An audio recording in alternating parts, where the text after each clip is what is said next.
Good afternoon, everyone. तो बच्चे, today we are going to start a new chapter. As you can see on your screens, it is the budgetary control. बच्चे, budgetary control आज start करने जा रहा हूं। तो सबसे पहले बच्चे आपको बजटरी कंट्रोल का कॉन्सेप्ट समझाने से पहले मैं आपको लेके जाना चाहता हूं अपने कुछ प्रीवियस लेक्चर्स के कॉन्सेप्ट पे। बच्चे, मैंने जिस दिन कॉस्ट अकाउंटिंग स्टार्ट करवाया था, मैंने जिस दिन आपको कॉस्ट अकाउंटिंग का कॉन्सेप्ट स्टार्ट करवाया था, मैंने आपको बताया था कि ये जो कॉस्ट अकाउंटिंग बनाई जाते हैं, कॉस्ट रिकॉर्ड्स बनाए जाते हैं, इनको दो ऑब्जेक्टिव से बनाया जाता है।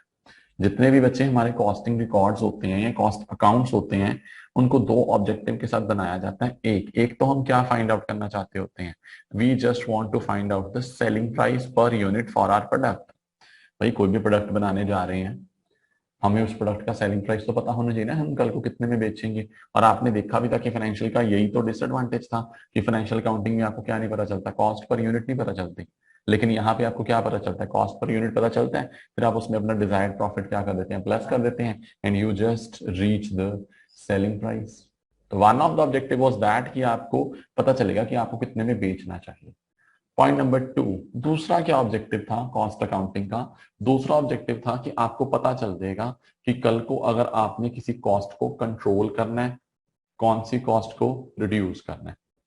ये कैसे पता चलता है बच्चे? जब आप ना कॉस्ट को क्या करते हैं, डिफरेंशिएट कर लेते हैं। आपने कॉस्ट की क्लासिफिकेशन देखी ना, एलिमेंट वाइज भी देखी। कौन कौन से एलिमेंट्स थे?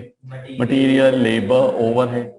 फिर ओवरहेड्स के आगे आपने क्या कर दिए, सब पार्ट्स कर दिए, factory overhead, selling overhead, office overheads. अलग अलग तरह के आपने इनको क्या किया, सब डिविजन्स कर ली। और आपको नहीं लगता कि आपको यहाँ पे कॉस्ट की क्लासिफिकेशन हेल्प करेगी कि हाँ जी, कि टोटल कॉस्ट में ना पिछले साल के मुकाबले फैक्ट्री ओवरहेड थोड़े ज्यादा इंकर हुए, पिछले साल के मुकाबले सेलिंग पे ज्यादा खर्चा कर दिया। नहीं नहीं, मुझे तो इस साल मटेरियल ही महंगा मिला था, नहीं बाकी सब कुछ ठीक था, इस साल लेबर ने काम खींच दिया। डोंट यू थिंक ऐसे ये कंक्लूजन आएंगे? If I prepare cost sheet for 2 years, if I prepare cost sheet for 2 year और मैं परसेंटेज वाइज कैलकुलेशन करूं, कैसे कैलकुलेशन करूं? परसेंटेज वाइज, की जैसे मेरी 100 रुपए कॉस्ट है और 100 रुपए कॉस्ट में से पिछले साल 50 रुपए का मटेरियल था, इस साल 40 रुपए का, मतलब मटेरियल सस्ता हुआ। लेकिन स्टिल अगर मेरी कॉस्ट उतनी है तो मतलब कोई और एलिमेंट महंगा हो गया। तो जब मुझे इन डिटेल कॉस्ट की नॉलेज हो जाती है, then I am not only able to find out the selling price of my product, at the same time I am able to find out the way through which I can reduce my cost. At least मुझे पता तो चल जाएगा कि किस चीज के कारण मेरी कॉस्ट बढ़ रही है। तो जब आइडेंटिफाई हो जाएगा तो सोल्यूशन भी आ जाएगा। जब कोई बंदा बीमार होता है ना, तो डॉक्टर का सबसे पहला ऑब्जेक्टिव होता है डायग्नोज करके उसकी प्रॉब्लम जानना। कई बार ऐसे होता है ना, हम कहते हैं जी हमने तो प्रॉब्लम कोई और थी, डॉक्टर कोई और ही ट्रीटमेंट करिए, होता है ना। लेकिन हाँ, सही प्रॉब्लम डायग्नोज हो जाएगी तो उसका ट्रीटमेंट भी ठीक हो जाएगा। तो ये फाइनेंशियल में तो नहीं पता चल सकता था। फाइनेंशियल में तो क्या होता है, प्रॉफिट पता चलते हैं। और वो भी एक वर्ड नहीं मैंने याद कराया था फाइनेंशियल के लिए, पोस्टमार्टम। कुछ चेंज कर सकता हूं मैं? नो। लेकिन यहाँ पे इन डिटेल पता चलता है। तो चलिए सल मान लिया कि दो काम होते हैं कॉस्ट अकाउंटिंग बना के। एक तो हमें कॉस्ट शीट बना के पता चलता है at what price should I sell my product, and at the second objective, I will be able to know कि which portion of my cost is enhancing and at which portion should be reduced। तो cost control के बारे में मुझे पता चलता है। लेकिन सर कॉस्ट कंट्रोल करेंगे कैसे? बच्चे, कॉस्ट कंट्रोल करने के लिए हमारे सिलेबस में बहुत सी टेक्निक्स हैं, and I am starting with one of those techniques. As you can see on your screen, one of the technique is the budgetary control। हम बजटरी कंट्रोल को यूज करेंगे, किस लिए यूज करेंगे? अपनी कॉस्ट को कंट्रोल करने के लिए। बजटरी कंट्रोल का बेस समझ आया कहां से ये उठ के आया कि मेरा कॉस्ट अकाउंटिंग का ऑब्जेक्टिव था कॉस्ट रिड्यूस करना, और कॉस्ट रिड्यूस करने के लिए मैं जिन मेथड्स को, जिन टेक्निक्स को यूज करता हूं, उन्हीं टेक्निक्स में से एक टेक्निक है बजटरी कंट्रोल। अच्छा, आपने जीआईजीएल में इंटरप्रिटेशन रूल्स में लिटरल मीनिंग सुना था मेरे से? सुना था लिटरल मीनिंग? लिटरल मीनिंग क्या होता है कि जो वर्ड्स का मीनिंग है ना लिटरल, जस्ट पिक दैट। तो यहाँ पे वो लिटरल मीनिंग ही उठाना। तो अगर मैं बात करूं बजटरी कंट्रोल की, क्या सबको पता चल रहा है कि ये दो वर्ड से मिलकर बना है? One of that is budget, another one is the control. मतलब वी आर गोइंग टू, अच्छा कंट्रोल पूरे कॉस्ट में किस चीज का कर रहे हैं? कॉस्ट का।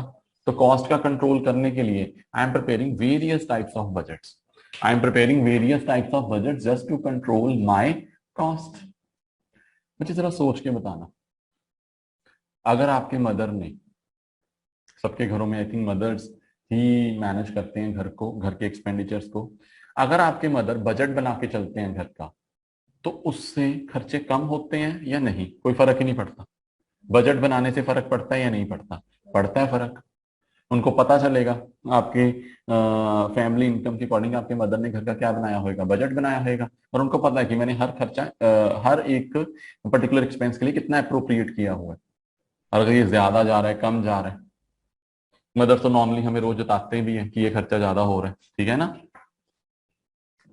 तो कहने का मतलब है, इतना तो समझ आता है कि बजट बना के हमें कॉस्ट कंट्रोल करनी क्या हो जाती है, इजी हो जाती है। लेकिन I am very much sure कि यहाँ पे बहुत से बच्चे ऐसे हैं जिनको बजट का खुल के मीनिंग ही नहीं पता।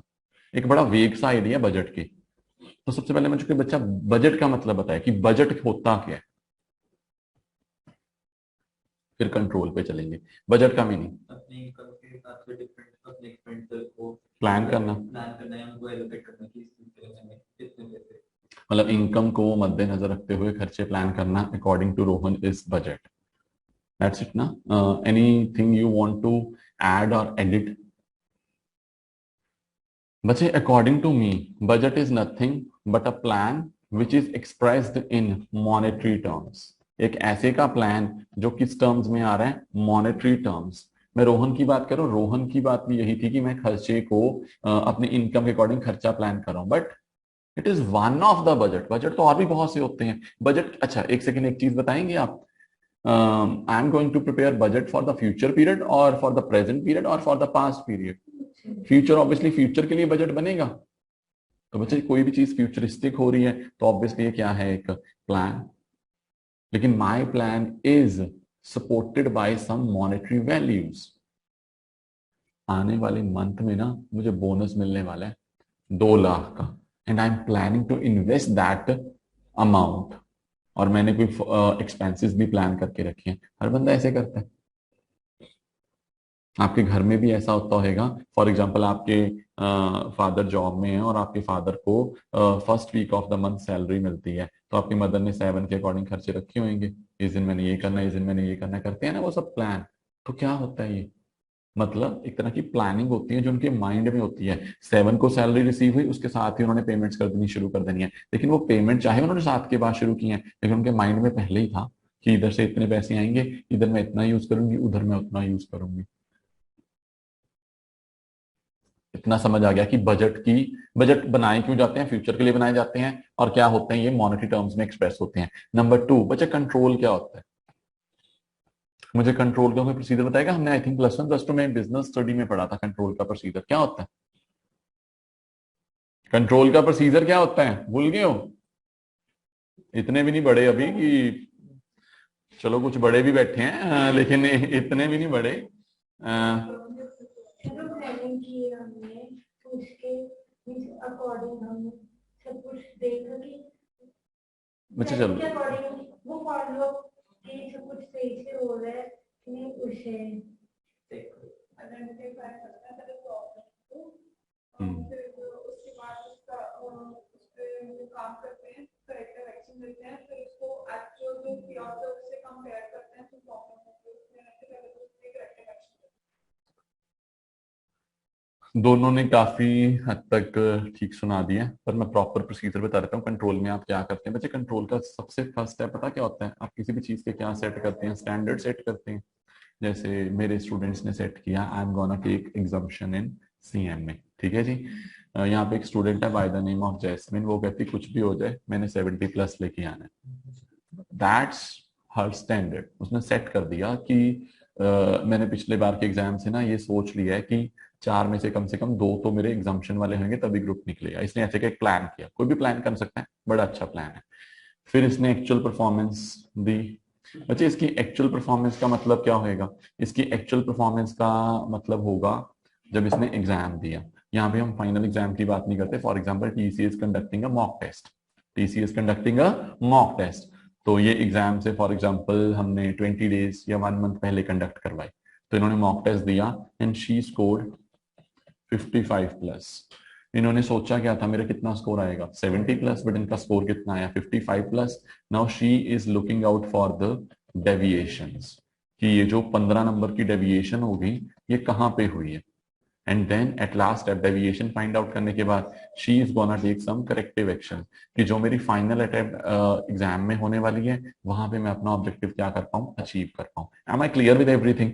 तो जब मैं बजट्स का यूज करता हूं, अच्छा सर यहाँ पे फिर बजट कहाँ आया कंट्रोलिंग में? ये जो बच्चे मैंने स्टैंडर्ड नहीं सेट करने, स्टैंडर्ड्स में किसकी हेल्प से सेट करता हूँ, अपनी बजट। ये बजट ही तो मेरा स्टैंडर्ड है, बजट ही तो मेरा क्या है, standard. You will be amazed to know कितने तरह के बजट्स बनाए जाते हैं।